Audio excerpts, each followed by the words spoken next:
আজ রাজ্যে অমিত শাহ ভোট প্রচারে বালুরঘাটে শাহী সভা। দ্বিতীয় দফার আসন থেকেই প্রচার শুরু অমিত শাহর। আর সুকান্তের হয়ে বালুরঘাটে প্রচারে কেন্দ্রীয় স্বরাষ্ট্রমন্ত্রী অমিত শাহ। আর একবার আপনাদের জানিয়ে রাখি, আজ রাজ্যে অমিত শাহ ভোট প্রচারে বালুরঘাটে শাহী সভা রয়েছে। আর দ্বিতীয় দফার আসন থেকেই প্রচার শুরু অমিত শাহর। সুকান্ত মজুমদারের হয়ে বালুরঘাটে প্রচারে কেন্দ্রীয় স্বরাষ্ট্রমন্ত্রী অমিত শাহ। আমাদের সঙ্গে রয়েছেন আমাদের প্রতিনিধি বিশ্বজিৎ মিশ্র।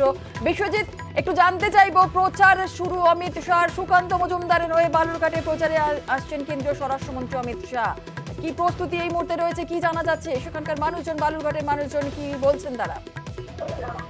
দেখো, ইতিমধ্যে সবার প্রস্তুতি কিন্তু প্রায় জোর কদমে চলছে।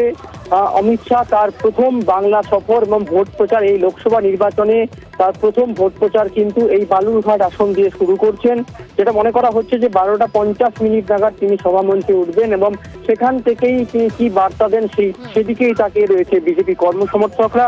তোমাকে জানিয়ে রাখি, এই বালুরঘাট আসন কিন্তু একটি গুরুত্বপূর্ণ আসন, কারণ দ্বিতীয় দফার ভোট পর্বে কিন্তু এই বালুরঘাট আসনে ভোট রয়েছে আগামী 26শে এপ্রিল এবং তার আগে এই শাহের সভা ঘিরে জোর উন্মাদনা রয়েছে বিজেপি কর্মী সমর্থকদের মধ্যে। তোমাকে জানিয়ে রাখি, এখানে বিজেপি রাজ্য সভাপতি, যিনি বিজেপির আসনে কিন্তু লড়াই করছেন, তেমনি এখানে রয়েছে রাজ্যের মন্ত্রী তৃণমূলের, তিনিও কিন্তু এই আসনে লড়াই করছেন। জোর হাড্ডাহাড্ডি পূর্ণ এই বালুরঘাট আসন ঘিরে কিন্তু এবার কি বার্তা দেন বিজেপি কর্মীদের মধ্যে অমিত শাহ, সেই দিকে কিন্তু তাকিয়ে রয়েছে বিজেপি কর্মী সমর্থকরা।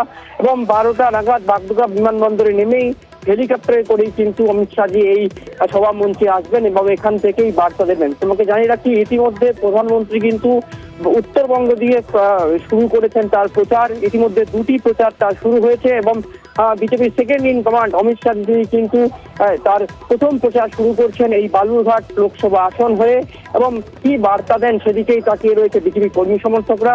তোমাকে জানিয়ে রাখি, ইতিমধ্যে কিন্তু সবার যে প্রস্তুতি পর্ব তা প্রায় শেষ করবে এবং প্রধানমন্ত্রীর পাশাপাশি যেভাবে স্বাগত জানানো হয় সেভাবেই কিন্তু অমিত শাহকে স্বাগত জানাবে বলে আমরা জেলা বিজেপি সূত্রে জানতে পারছি।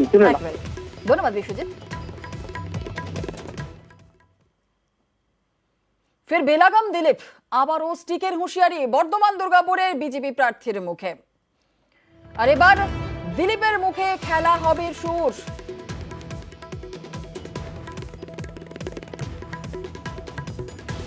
ফের বেলাগাম দিলীপ, আবারও স্টিকের হুঁশিয়ারি বর্ধমান দুর্গাপুরের বিজেপি প্রার্থীর মুখে। মনে হয় না বর্ধমানে এরকম উৎপাতের লোক আছে, আর থাকলে তাদের ঠান্ডা করার অন্য রাস্তা আমাদের আছে।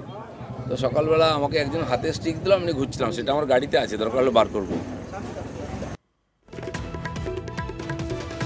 এবার দিলীপের মুখে খেলা হবে সুর। প্রচারে বেরিয়ে ভোটারকে আশ্বস্ত করতে গিয়ে চড়া সুর বর্তমান দুর্গাপুরের বিজেপি প্রার্থীর। কি বলেছেন বিজেপি প্রার্থী দিলীপ ঘোষ, শোনাবো। খেলা জানে, আমার কাছে শিখেছে ওরা। ঠিক খেলবো না,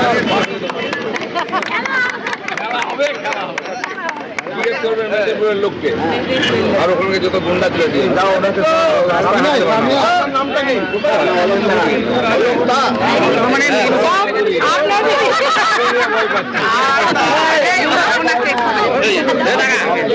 ভোট দেওয়ার বেরিয়ে বাড়ি থেকে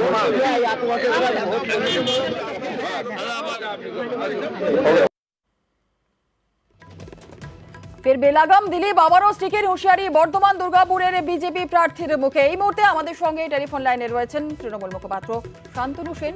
শান্তনু বাবু, ফের বেলাগাম দিলীপ ঘোষ, উৎপাত ঠান্ডা করতে অন্য রাস্তা, স্টিক গাড়িতে আছে, দরকার হলে বের করব। মর্নিং ওয়াকে গিয়ে এমনটাই মন্তব্য করেছেন দিলীপ ঘোষ। শুধু এই কথাই নয়, আরো একটি বিষয় তিনি বলেছেন। তিনি বলছেন খেলা হবে, এবার দিলীপের মুখে খেলা হবে সুর। প্রচারে বেরিয়ে ভোটারকে আশ্বস্ত করতে গিয়ে চড়া সুর চড়িয়েছেন বর্তমান দুর্গাপুরের বিজেপি প্রার্থী দিলীপ ঘোষ। কি বলবেন? এটা তো চতুর্থ নয়, এই ধরনের কথা বলাটাই তার বৈশিষ্ট্য, তার সংস্কৃতি, তার সৃষ্টি।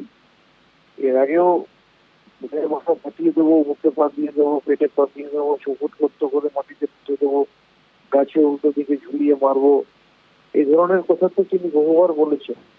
এই ধরনের হিংসাত্মক কথাবার্তা বলা, মহিলাদের আক্রমণ করা, মুখ্যমন্ত্রীকে আক্রমণ করা, এগুলো করেই তিনি রাজনৈতিকভাবে প্রাসঙ্গিক হয়ে থাকতে চান।